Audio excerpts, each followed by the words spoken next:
इसका ट्रीटमेंट क्या है? यानी कि अगर हम घरेलू इलाज बोल रहे हैं ट्रीटमेंट हो तो क्या है? किसी को भी हमारे देश में अगर ये प्रॉब्लम होती है तो सबसे पहले वो एक सेक्स स्पेशलिस्ट के पास जाता है और ये जो सेक्स स्पेशलिस्ट होते हैं ये एलोपैथ के भी हो सकते हैं, आयुर्वेद के भी हो सकते हैं, यूनानी के भी हो सकते हैं। मोस्टली लोग आयुर्वेद और यूनानी वालों के पास भी जाते हैं। लेकिन ये जो आयुर्वेद और यूनानी वाले होते हैं ये बेसिकली क्या करते हैं स्वर्ण भस्म, शिलाजीत, जाफरान, कस्तूरी और अंबर इनके नाम पे वो आपको कुछ चूरन बना के और पुड़िया में करके अक्सर लोग ऐसा करते हैं, मैं सबकी बात नहीं कर रहा। अक्सर जो आयुर्वेद और यूनानी वाले होते हैं वो अक्सर ये जो एलोपैथ की दवाइयाँ होती हैं, 6 टैबलेट होती हैं, ये टेडलाफिल और वियाग्रा, इसको पीस कर उसको पुड़िया बना के दे देते हैं और इसको खाने से क्या होता है कि एकदम से बहुत अच्छा रिलीफ मिलता है, एकदम से बहुत अच्छा उसको लगता है कि यस मैं बिल्कुल ठीक हो गया। लेकिन ये आगे चल के बहुत ही खतरनाक स्थिति पैदा होती है। तो यहाँ पर मैं आपको बताना चाहूँगा कि अगर आप किसी से भी अपना इस तरह का इलाज करा रहे हैं, चाहे वो यूनानी हो, चाहे वो आयुर्वेदा हो और अगर आपको वो ये दवाई देता है, कुछ इस तरह की दवाइयाँ देता है, तो आपको कैसे पहचानना है कि ये दवाई सही है या गलत है? यहाँ पर मैं आपको बताता हूँ कि अगर आपने किसी से ट्रीटमेंट लिया और उन्होंने वो दवाई बना के दी आपको, वो दवाई लेने के बाद अगर आपको तुरंत रिज़ल्ट दिखे, यानी कि जैसे आपने दवाई खाई, दवाई खाने के 15-20 मिनट, आधा घंटा, 1 घंटे के अंदर-अंदर अगर आपका इरेक्शन शुरू हो जाता है, तो समझिए कि वो ठीक नहीं है। अगर आपका बीपी बढ़ने लगता है, तो समझिए दवाई ठीक नहीं है। अगर आपका सिर भारी होने लगे, आंखें लाल होने लगे, नाक आपके जाम होने लगे, कान आपके गर्म होने लगे और रिलेशन बनाने के बाद अगर आपको वीकनेस लगे, कमजोरी लगे, तो समझिए कि जो दवाई जो आयुर्वेद के नाम पर या यूनानी के नाम पर आपको दी गई है, ये दवाई सही नहीं है। एलोपैथ तो सही है ही नहीं, लेकिन उसके अलावा भी अगर कोई आयुर्वेदिक या यूनानी दवाई लेके आपको ये सिम्टम्स आते हैं, तो समझिए कि वो गलत दवाई है। अगर कोई दवाई आयुर्वेदिक होगी, ओरिजिनल होगी, सही होगी, तो ये कोई भी सिम्टम्स नहीं आएँगे। इसका मतलब आपको तुरंत रिज़ल्ट नहीं दिखेगा, आपका बीपी कभी नहीं बढ़ेगा, आपका सिर भारी नहीं होगा, आपकी आँखें लाल नहीं होगी, आपका नाक जाम नहीं होगा, आपके कान गर्म नहीं होंगे और रिलेशन बनाने के बाद आपको हमेशा फ्रेशनेस लगेगी। रिलेशन बनाने के बाद कभी आपको वीकनेस नज़र नहीं आएगी। तो अगर ये आप विशेष ध्यान रखें, जब भी आप किसी से इसका ट्रीटमेंट कराएँ। तो जैसा मैंने आपको बताया कि जब भी ये कोई दवाई देते हैं, ये दवाई क्या करती है, आपके ब्लड फ्लो को टेम्परेरी इंक्रीज़ कर देती है। ये जो दवाइयाँ हैं, आपके ब्लड फ्लो को बढ़ा देती हैं। जब ब्लड फ्लो बड़ी तेज़ी से बढ़ेगा तो मैंने आपको पहले ही बताया था कि blood flow, poor blood circulation की प्रॉब्लम है, फिर आपको इरेक्शन की प्रॉब्लम नहीं आएगी। लेकिन ये आपके हार्ट, किडनी, लीवर ये तीनों को डैमेज करता है अगर आप इस तरह की दवाइयाँ लेते हैं।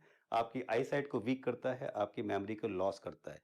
तो हमेशा ध्यान रखें कि आप इस तरह की कभी भी कोई दवाई ना लें जिसकी वजह से वो सब सिम्पटम्स आएँ और जिसकी वजह से आपको ये किडनी, लीवर और आपका हार्ट डैमेज हो, जिसकी वजह से आईसाइट और आपकी मेमोरी लॉस हो। इसका आप विशेष ध्यान रखें। अब हम बात करें अपने यहाँ के ट्रीटमेंट की। भारत पैथी हेल्थ केयर ये हमारा एक ऑनलाइन वेलनेस प्लेटफ़ॉर्म है, जहाँ पर हम ये सारे एक्यूट और क्रोनिक डिजीज़ का ऑनलाइन ट्रीटमेंट करते हैं। हमारे साथ जो जुड़े हुए जितने भी एक्सपीरियंस 20-20, 24-24 साल के जो आयुर्वेदाचार्य हैं, बीएमएस डॉक्टर्स हैं, एमबीबीएस डॉक्टर हैं, इलेक्ट्रो होम्योपैथी डॉक्टर हैं, ये सब डॉक्टर हैं, इनका अपना एक्सपीरियंस के हिसाब से और पर्सनल जो एक्सपीरियंस है उसके हिसाब से हम उसका ट्रीटमेंट करते हैं और इसीलिए बहुत आसानी से पेशेंट ठीक होते हैं।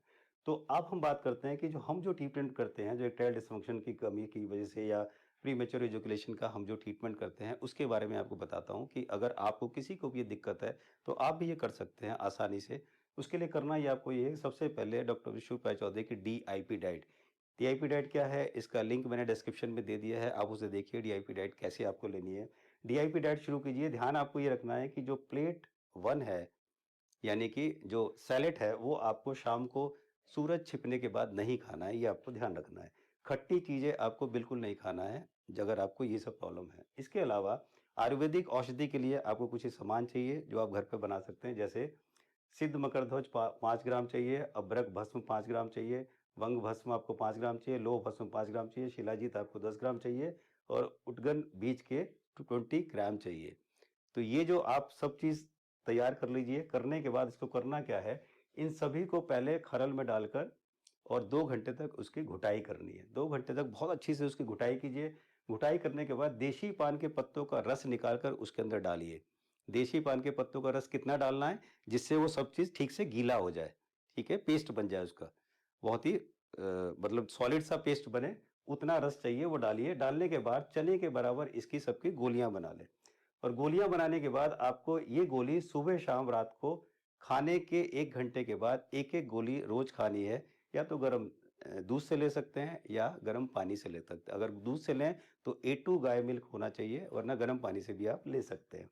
आयुर्वेद में अक्सर जो ये दवाइयाँ दी जाती हैं वो गाय के दूध से दी जाती हैं, तो इसलिए मैंने आपको ये बताया। कम से कम इसको आप 2 से 3 महीने ज़रूर करें। खट्टी चीज़, मिर्च मसाले वाले भोजन ये आपको नहीं लेना है। तो इतना आपको ध्यान रखना है, ये जो आप देख रहे हैं इतना आपको ध्यान रखना है। तो अगर आप इतना सब करेंगे तो आपको काफ़ी रिलीफ मिलेगा। अब हम बात करते हैं लो स्पर्म काउंट यानी शुक्राणु की कमी की। अभी हमने पीछे जो ट्रीटमेंट बताया था वो बताया था प्रीमेच्योर एजुकेशन या इरेक्टाइल डिसफंक्शन का। ये जो ट्रीटमेंट मैं आपको बता रहा हूँ ये है लो स्पर्म काउंट का। सबसे पहले वही आपको डीआईपी डाइट लेनी है जिसका लिंक मैंने डिस्क्रिप्शन में दे दिया है। और आपको सनसेट के बाद प्लेट नंबर 1 यानी कि वो सलाद नहीं लेना है। खट्टी चीज़ें आपको नहीं खानी है। इसके बाद आयुर्वेदिक चीज़ें जो हैं उसमें अश्वगंध यानी कि अश्वगंधा, अश्वगंधा का जो पाउडर होता है वो लें 100 ग्राम, सफ़ेद मूसली 100 ग्राम लें, गोखरू लें 100 ग्राम, सालम पंजा 100 ग्राम है, सालम मिश्री 50 ग्राम है, इमली बीज के गिरी 50 ग्राम है, नारियल दरियाई 50 ग्राम, सिंघाड़ा पाउडर 50 ग्राम, सौंठ पाउडर 25 ग्राम और धागे वाली मिश्री 625 ग्राम। ये जो सामान आप देख रहे हैं ये सारा सामान ले लें। लेने के बाद इन सबको पीसकर पाउडर बना लें। पाउडर बनाने के बाद आपको 5 ग्राम यानी कि 1 चम्मच रोज सुबह खाना खाने के बाद इसको गर्म दूध से लेना है। दूध A2 गाय का यानी कि देशी गाय का होना चाहिए। नहीं दूध लें तो आप गर्म पानी से भी इसको ले सकते हैं। कम से कम इसको 2 से 3 महीने का ज़रूर लें और खट्टी और मसालेदार भोजन नहीं लेना है, इसका आप विशेष ध्यान रखें। और यहाँ पर मैं आपको विशेष एक नोट एक बताना चाहता हूँ कि अगर आपको किसी भी तरह की कोई बीमारी है, कोई दवाई ले रहे हैं, तो फिर ये सब ट्रीटमेंट खुद ना करें। ये किसी आयुर्वेदाचार्य के बीएमएस डॉक्टर के अंडर में करें या किसी और डॉक्टर के स्पेशलिस्ट डॉक्टर के अंडर में ही ये ट्रीटमेंट करें। खुद ये ट्रीटमेंट ना करें अगर आपको कोई भी किसी भी तरह की परेशानी है। इसके अलावा जितने भी पेशेंट हैं चाहे वो इरेक्टाइल डिसफंक्शन के हों, प्रीमेच्योर एजुकेशन के, लो स्पर्म काउंट के हों, उनको ये जो कुछ फूड है ये बहुत फायदेमंद है। इस फूड को वो ज़रूर लें। जैसे मसूर दाल में फॉलिक एसिड होता है, इस दाल का पानी पिएँ, ये बहुत फायदेमंद होगा। इसके अलावा ज़िंक फूड जैसे बीन्स हो गया, ओट्स हो गया, मूँगफली, तिल, लहसुन ये ज़रूर अपनी डाइट में शामिल करें। इसके अलावा ओमेगा 3 फैटी एसिड के लिए 3-4 अखरोट वो रोज खाएं, उनको बहुत फायदा होगा। और ध्यान ये रखें कि रात में सोते समय टाइट अंडरवियर ना पहने और रात में जीन्स पहन के ना सोएं। मतलब टाइट कपड़े जितने कम पहनेंगे उतना वो फायदा होगा उन्हें। और उसके बाद गर्म पानी से ज़्यादा ना नहाएं, यानी कि अगर 39 डिग्री से ज़्यादा टेम्परेचर का पानी है तो उसमें ज़्यादा ना बैठें, उसमें ज़्यादा ना नहाएं, इससे उन्हें नुकसान होगा। और 1-2 केले रोज खाएं, ये बहुत ही फायदेमंद होगा। और इसमें आपको 2 से 3 महीने के अंदर बहुत अच्छा रिजल्ट मिलेगा अगर आप ये सब करते हैं। और अगर आपने ये सब ठीक से किया तो कुछ ही महीनों में आप दुनिया के मोस्ट हैप्पीएस्ट कपल बनेंगे, ये मेरा आपसे वादा है। मुझे